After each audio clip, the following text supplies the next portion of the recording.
നമസ്കാരം. ഇറാനുമായുള്ള വെടിനിർത്തൽ മാറ്റമില്ലാതെ തുടരുന്നതായി US പ്രസിഡന്റ് ഡൊണാൾഡ് ട്രംപ് പറയുന്നു.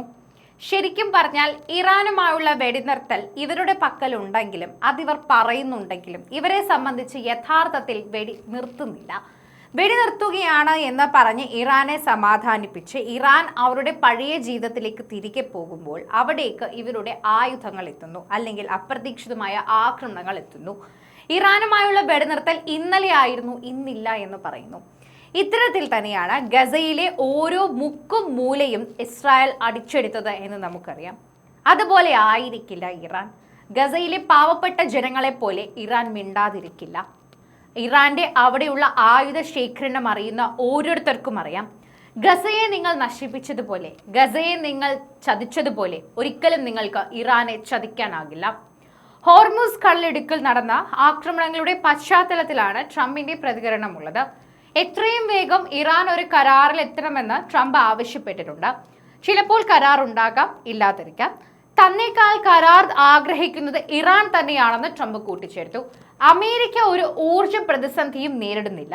ഇറാൻ ആണവായുധം നിർമ്മിക്കാൻ അനുവദിക്കില്ല.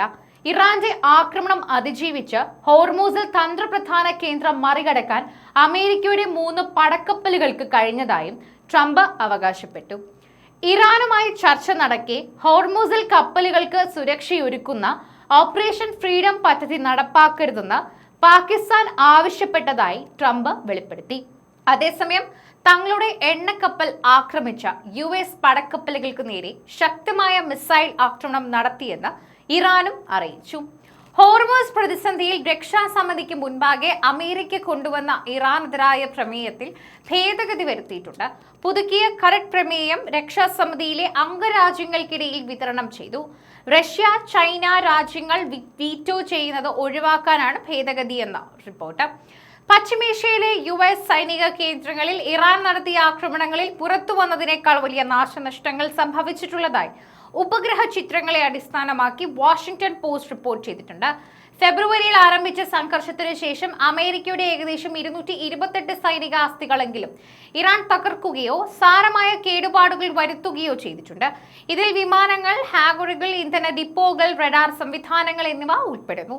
ഫെബ്രുവരി 28-ന് ആരംഭിച്ച യുദ്ധത്തിൽ പശ്ചിമേഷ്യയിലെ 15 US സൈനിക താവളങ്ങളിലായി ഏകദേശം 217 കെട്ടിടങ്ങളും 11 സുപ്രധാന ഉപകരണങ്ങളുമാണ് ആക്രമിക്കപ്പെട്ടതെന്ന് ഉപഗ്രഹ ചിത്രങ്ങളും വിശകലനവും സൂചിപ്പിക്കുന്നു. ഖത്തറിലെ അൽ ഉദൈദ് എയർബേസിലെ satellite communication site, Bahrain, Kuwait എന്നിവിടങ്ങളിലെ പാട്രിയറ്റ് മിസൈൽ പ്രതിരോധ സംവിധാനങ്ങൾ തുടങ്ങിയവ ഇതിൽ പ്രധാനപ്പെട്ടതാണ്. ഇറാന്റെ ആക്രമണങ്ങൾ അതീവ കൃത്യതയുള്ളതാണെന്നും ലക്ഷ്യസ്ഥാനങ്ങളിൽ കൃത്യമായി പതിച്ചവയാണെന്നും വിദഗ്ധർ വിലയിരുത്തുന്നു. ഇറാന്റെ ആക്രമണത്തെ തുടർന്നുണ്ടായ നാശനഷ്ടങ്ങൾ രേഖപ്പെടുത്താൻ പ്രത്യേക സമിതിക്ക് രൂപം നൽകി UAE അറ്റോർണി ജനറൽ ആയിരിക്കും സമിതി അധ്യക്ഷൻ.